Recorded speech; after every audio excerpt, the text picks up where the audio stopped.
तीन चीजें हैं, जैसे आकाश तुमको पुराना भी लगेगा, नया भी लगेगा। धरती तुमको नई भी लगेगी और पुरानी भी लगेगी। चीजें बदलती हुई लगेंगी और चीजें स्थिर भी लगेंगी। तो बदलता हुआ समय में कुछ स्थिरता होगी और कुछ बदलाव होगा। तो कुछ चीजें हैं वो तो शाश्वत रहती ही हैं और शाश्वत होना भी चाहिए। जैसे जीवन है, जीवन का बीच का हिस्सा है, मृत्यु है, वैसे ही शाश्वत धर्म है। तो उनका बदलना या सोचना कि वो बदलते हैं, ये हमारा अज्ञान हो सकता है या कम ज्ञान हो सकता है। कुछ चीजें जैसे बदल गई हैं, तो अब क्या बदला है? अगर हम जागरूक रहते हैं तो हम बदलते जाएंगे चीजें और धर्म को दोषी नहीं ठहराएंगे। अगर हम स्थिर रहेंगे बदलते हुए में, तो हम या तो चक्र से बाहर हो जाएंगे या हम रूढ़िवादी कहलाएंगे और बदबू मारेंगे या लोगों को परेशान करेंगे। तो जो ट्रेडिशंस कह सकते हैं, उनको जो डिफाइन किया गया, जो ट्रेडिशन, रूढ़िवादिता और ट्रेडिशन में अलग है, जिसमें हम ट्रेड करते हैं, रोज एक दूसरे के व्यापार करते हैं। ये पूजा आई तो ऐसा ऐसा करो, इस इलाके में ये चीज नहीं मिलती तो इसकी जगह ये इस्तेमाल कर लो, यहाँ ये नहीं होता तो ये कर लो। तो ये ट्रेडिशन थे जो शाश्वत चीजों को डिफाइन करते थे और उस क्षेत्र के चीजों के साथ आप समन्वय बैठा के, प्रकृति के साथ समन्वय बैठा के आप पूजा अर्चना, प्रार्थना, अपना खेल खेलना, मिल बांट के खाना चलाते थे। तो ये समय के साथ, स्थान के साथ और आपकी ऊर्जा के साथ बदलने चाहिए। अगर ये स्थिर रहते हैं तो गलत है, आप बाहर कर दिए जाएंगे उस सिस्टम के या आप खत्म हो जाएंगे। दूसरा, जब बहुत सारे चीजें एक साथ मिलती हैं, जिसको हम मॉडर्नाइजेशन कहते हैं, एक प्रैक्टिस मुसलमानों की मक्का मदीना में चल रही है और दूसरी अफगानिस्तान में चल रही है, तीसरा टर्की में चल रही, चौथा मुंबई में चल रही। ये जब लोग आपस में मिलेंगे तो कैसे मिलेंगे? तो वो कहेंगे नहीं नहीं, तुर्की में तो ऐसा होता था, मैंने मुंबई में तो ऐसा होता है।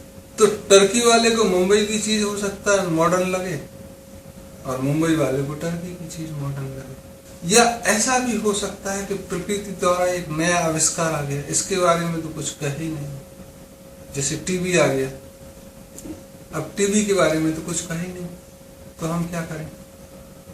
तो सारे लोग परेशान। टर्की में भी नया है, मुंबई में भी नया, हमारे धर्म ग्रंथों में भी टीवी के बारे में कुछ नहीं लिखा। तो सारे के सारे धर्म ग्रंथ अगर तुम देखोगे तो उन्होंने जड़ रहने के लिए नहीं बोला है, उन्होंने कहा चेतन रहो, चेतना रखो, संस्कृत रहो, पैटर्न रहो, लेकिन पूरे के पूरे प्री डिफाइंड मत रहो। तो आप प्रकृति के साथ स्पंदित होते रहेंगे तो इन चीजों से ऊपर उठते रहेंगे। तो हमारी ये जरूरत बनती है कि हम चीजों को चर्चा करते हैं। जैसे कुछ दिनों पहले, कुछ वर्षों पहले, 400 वर्ष पहले मक्का मदीना में सब कोई जा सकता था, नानक भी गए। उसके बाद मक्का मदीना के दरवाजे दूसरे धर्मों के, दूसरे संप्रदायों के मानने वालों के लिए बंद कर दिए। तो पीछे 10-15 वर्ष पहले एक बार भगदड़ हुई, तो जाहिर है डॉक्टरों की जरूरत हुई, पैरामेडिकल स्टाफ की जरूरत हुई। तो जब देखा कि मुसलमान ही जा सकते वहां, तो इतने उस इलाके में मुसलमान मिले नहीं डॉक्टर, तो दूसरे संप्रदाय के डॉक्टरों को आपको रखना पड़ा।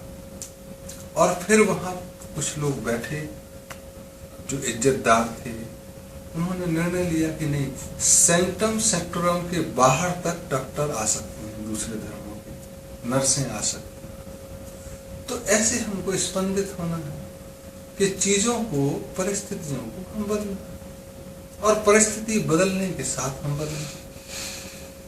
कहते हैं कि वेद, पुराण, कुरान, बाइबल से हम परिभाषित होते हैं और हम चीजों को देखते भी हैं उसके हिसाब से कि मार्गदर्शन क्या है। लेकिन तब भी सारे के सारे धर्म ग्रंथ ये नहीं बताते कि अगले क्षण आप क्या करोगे। तो जब इतने के बाद भी प्रकृति ने आपको पूरा खुला छोड़ा हुआ है, तो फिर तो हमारी ही जिम्मेदारी बनती है कि हम प्रकृति के साथ अपने को समायोजन करते रहें, उसकी लय ताल के साथ चलते रहें, ना कि पुरानी चीजों से चिपके रहें। हम बढ़ते हैं तो पुराने कपड़े छोड़ देते हैं, नए कपड़े पहनते हैं, बड़े हो गए, क्योंकि फट जाएंगे या ढीले हो जाएंगे या टाइट हो जाएंगे। तो जब हम इतना करते हैं रोजमर्रा में, तो फिर हम कुछ रूढ़ियों से क्यों बंधे रहते हैं? शाश्वत सत्य और बाकी चीजों में अंतर है, उतना हमको बदलना भी चाहिए। और आपसी चर्चा जरूरी है, इसीलिए मंदिर मस्जिदों में लोगों का एक जगह बैठना, चर्चा करना, इसको प्रोत्साहित किया गया है और ये हमको करना है।